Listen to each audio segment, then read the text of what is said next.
कुमाऊं में cyber crime के मामले दिन प्रतिदिन बढ़ते जा रहे हैं, जिसमें ऑनलाइन ठगी, क्लोन एटीएम, हैकिंग और फर्जी स्कीम के जरिए ठगी करने वालों की फेहरिस्त काफी लंबी है। अब साइबर ठगों की खैर नहीं है, क्योंकि बाहरी राज्यों में साइबर ठगी को अंजाम दे रहे ठगों को दबोचने के लिए कुमाऊं से 2 पुलिस टीमें रवाना हुई हैं, जिसमें 15-15 सदस्य हैं, जो 7 राज्यों में दबिश देकर 241 मामलों के 360 आरोपियों को दबोचने का कार्य करेगी। सभी आरोपी नैनीताल और यूएसगढ़ जिले में हुई साइबर ठगी के मामलों में वांछित हैं। ने टीमों को मंगलवार को रवाना करने के बाद बताया कि प्रथम टीम में निरीक्षक पूरनराम आगरी के नेतृत्व में 5 एसआई, 5 हेड और 8 कांस्टेबल शामिल रहेंगे, जो बिहार, पश्चिम बंगाल और ओडिशा के लिए रवाना हुई है।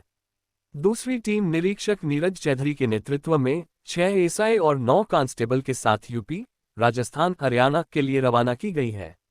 टीमें बिहार में 31 मामलों के 40, पश्चिम बंगाल में 68 मामलों के 114, असम में 19 मामलों के 26, ओडिशा में 22 मामलों के 27, यूपी में 60 मामलों के 93, राजस्थान में 18 मामलों के 29, हरियाणा में 23 मामलों के 31 सहित कुल 241 मामलों के 360 आरोपियों की तलाश करेगी। ये पिछले कुछ समय से हमने जैसे 2022 के वो पूरे जो क्राइम हुए हैं कुमाऊं रीजन में, तो उसका आकलन किया तो इससे देखने को में आया कि 50% से ज़्यादा जो केसेस हो रहे हैं वो आईटी एक्ट के हो रहे हैं, आईपीसी में कुल।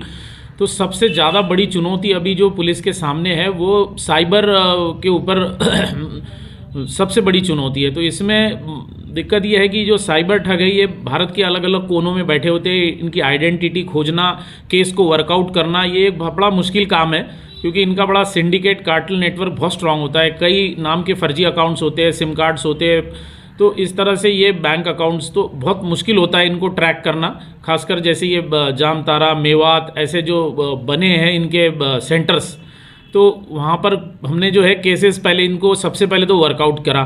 एक जो है सीओ ऑपरेशंस जो है माननीय पुलिस महानिदेशक महोदय के अंडर, तो इनके अंडर हमने टेक्निकल टीमें बनाई, केसेस को वर्कआउट किया, लोगों को आइडेंटिफाई किया कि भाई हाँ ये केस हुई है, ये केस तो करीब ऐसे 500 से ज़्यादा केसेस कुमाऊं में पेंडिंग चल रहे थे, तो इसमें से 241 केसेस को हमने वर्कआउट किया है।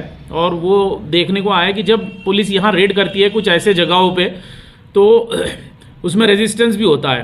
कई बार पुलिस को जो है जैसा मेवात वगैरह एरिया है या इधर जामताड़ा है, तो पुलिस को रेजिस्टेंस होता है, तो इसमें एक बड़ी फोर्स जाए जिसमें जो है एक कॉमन टाइप से रेड हो और जो है अच्छा रिजल्ट भी निकले।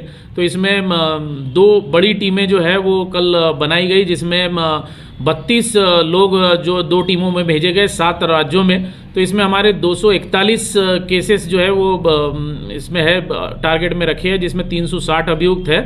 तो ये टीमें जो है इन साइबर केसेस को वर्कआउट करेगी और पूरा ये साइबर नेटवर्क का जो है एक उसको ध्वस्त करेगी। जब पुलिस किसी राज्य से लगातार रेड करती है तो उस राज्य के केसेस होना भी कम हो जाता है। ये आमतौर पे देखने को आया है कि जहाँ की पुलिस एक्टिव होती है, प्रोएक्टिव होती है, तो उन राज्यों पे साइबर अटैक्स कम होते हैं फिर।